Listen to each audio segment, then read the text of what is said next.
What do you get when you combine the 1958 Epiphone Explorer that I've already reviewed with the 2008 Epiphone Prophecy Futura? You get the Extura. Get it? Explorer, Futura, Extura. It is indeed a mix between the 1958 Explorer and the Prophecy Futura. Unfortunately, my feelings towards the Extura are also mixed.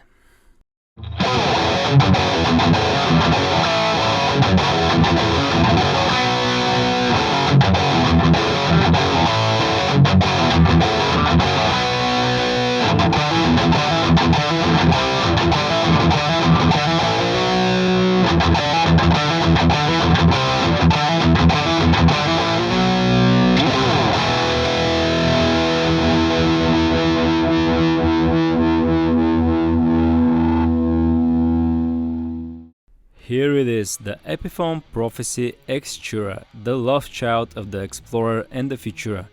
What you get is a modern set of Fishman pickups specially made for the Epiphone Prophecy series. You get the modern layout with the 3-way switch near the pots like the 84 Explorer, and you have the voicing and split of the Fishmans. The thickness and the shape is more towards the 58 Explorer, but you get 24 frets and ebony fingerboard. Which is a bit of a surprise to me because I'm used to seeing the Prophecy series having rosewood fingerboards with those abalone and pearloid inlays. It has the Futura sharper headstock, and on the back we can see a set-through neck with high fret access heel. Basically what Epiphone tried to do is modernize the 58 Explorer but still give it a traditional look, not like the Futura did in the past. What's funny is that the crazy Futura maybe has more traditional look, but more on that in my next video. Now let's talk the current Prophecy series. Quick recap, the Prophecy series are basically modern versions of the Les Paul, Explorer, V and HG. They were introduced back in 2008. I've already reviewed the second generation Epiphone Prophecy Les Paul Midnight Sapphire, you can check that video out. The current Prophecy generation is a part of the Inspired by Gibson collection introduced in 2020 NAMM. It features the Jerry Cantrell signature, the Extura, the V, the HG and Les Paul in various colors. Now the Explorer and the V are part of the Modern Designer series, which is a modernized version of the original Designer series featuring the 58 Explorer, the 58 V and the Firebird. Fortunately there's no Prophecy Firebird though. The Extura comes in a couple of finishes. Purple Tiger Aged Gloss, which is this one, I really wanted to review it. Then you got the Yellow Tiger Aged Gloss, and the one that I'm reviewing is this Black Aged Gloss, basically satin. Now, if you visit the Epiphone and Gibson website frequently, you've probably noticed that the layout has changed. They've updated the website to this. If you want to view any picture, you can use the magnifying glass and scroll here on the left like that. I'm not a huge fan of the new layout, but it is what it is. Here is the original information. I'm gonna pause for a second so you can read it. I try to include it in every guitar that is currently on the market. Then the specs are displayed like this. First you have the body specification, then you have the neck specification, then the hardware, electronics, and miscellaneous.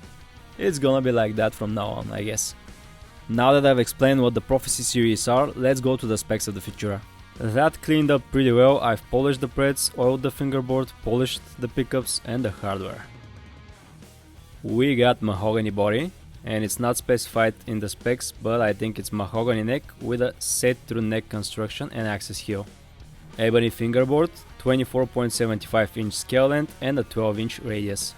We got 24 jumbo frets, block inlays, abalone and pearloid. Black Graphtec new bone nut, Grover Rotomatic locking tuners.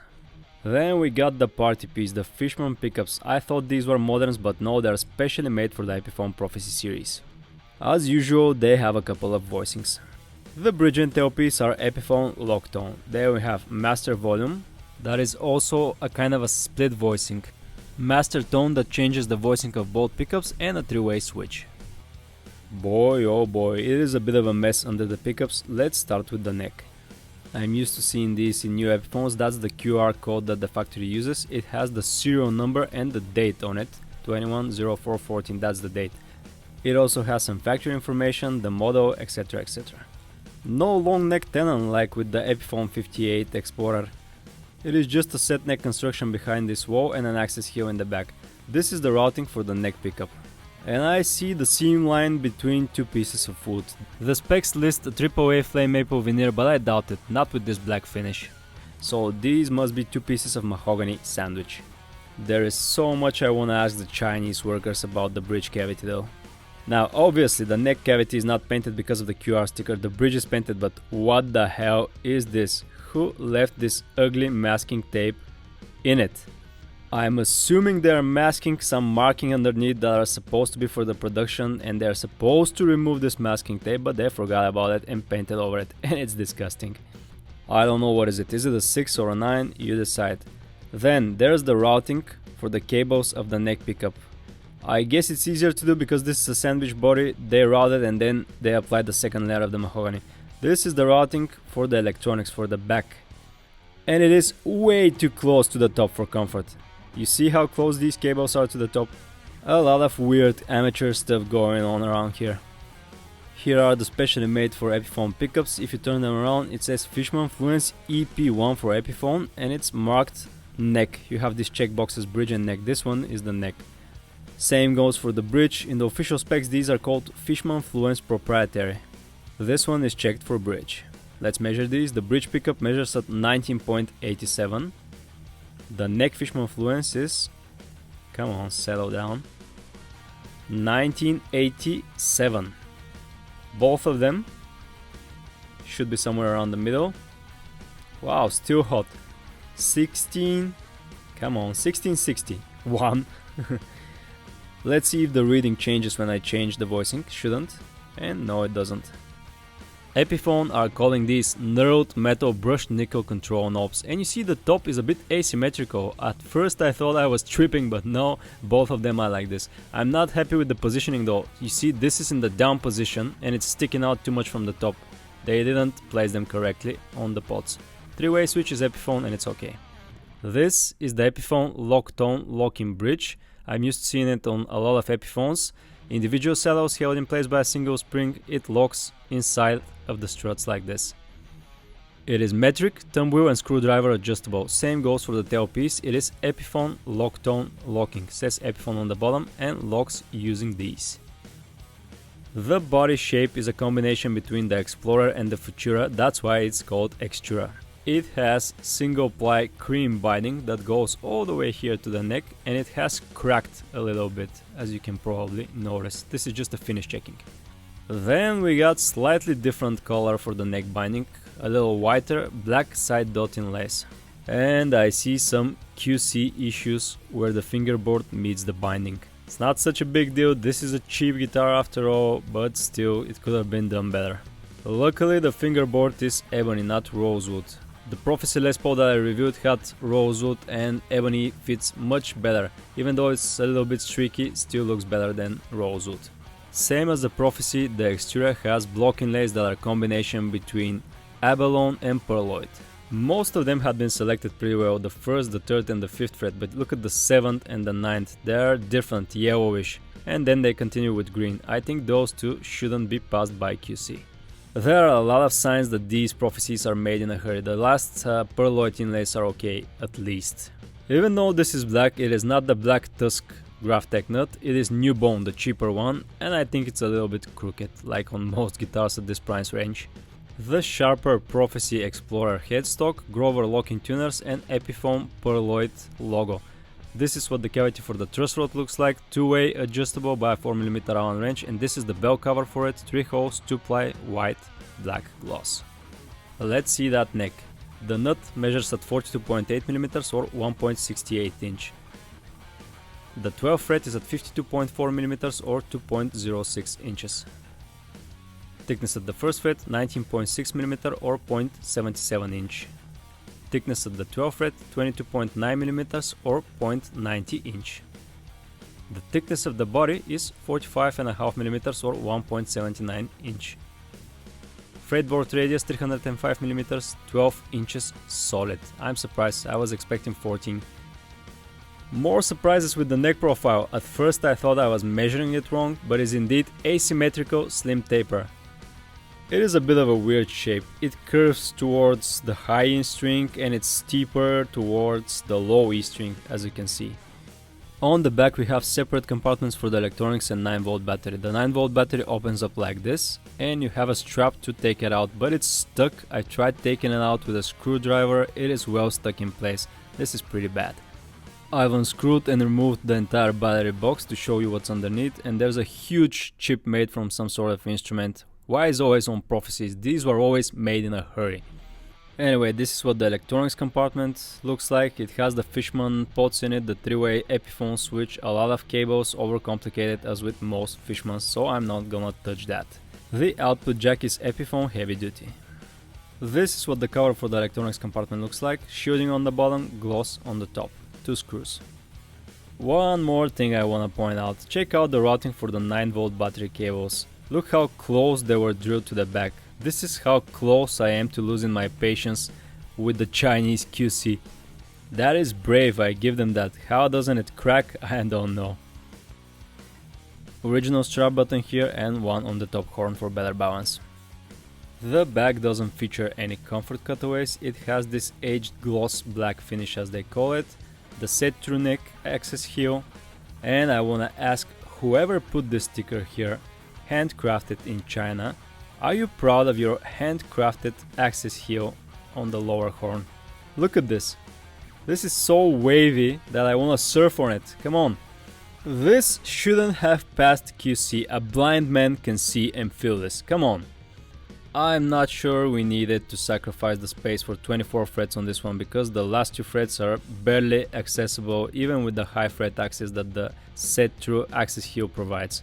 Anyway, the neck is finished with this black gloss aged finish as Epiphone call it. Looks like satin to me, and satin gets glossy when it gets in contact with the hand. Handcrafted in China, and this shouldn't be here, the QC inspection sticker. The serial number reads 2021 April and 15 is the code for the factory Qingdao, China. Most modern Epiphones that I've reviewed are made there. I'm gonna take one of the Grovers out to show it to you. This is what the Grover back-locking automatic tuners look like. They are made in China. Cool choice of strings. These are the DR neon greens and they go well together with the black satin finish. They light up under black light, especially when they move. I'm not a huge fan of the way they feel and sound though. They are mainly for show. Inline 6 tuners are a bitch for me to tune. They are too close to each other and I'm always having a hard time rotating them. The Extura is surprisingly heavy, 2943 grams or 8.69 pounds. The Epiphone 58 Explorer is lighter and I think the Futura is somewhere around the same weight.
Oh boy, my honest opinion about the Extura. Now keep in mind this is truly subjective and it's my personal opinion. I know it looks badass in this black finish and with the strings it's especially cool, but I did not like it one bit. On paper it's a bargain, you get the Fishman pickups, you get the Grover tuners, Epiphone locked-on hardware for $900 only. Let me put it this way, for like 40 plus videos until now, 40 guitars, I've barely touched the settings on my amp. They all sounded good to it. With the Extura, I've absolutely struggled to get a decent tone that I like. With all of the voicings, all of the splits and such. I just don't like these Fishman pickups. With this in mind and all the QC issues that I showed you in this video, everything that this guitar has to offer to me are the looks and the price.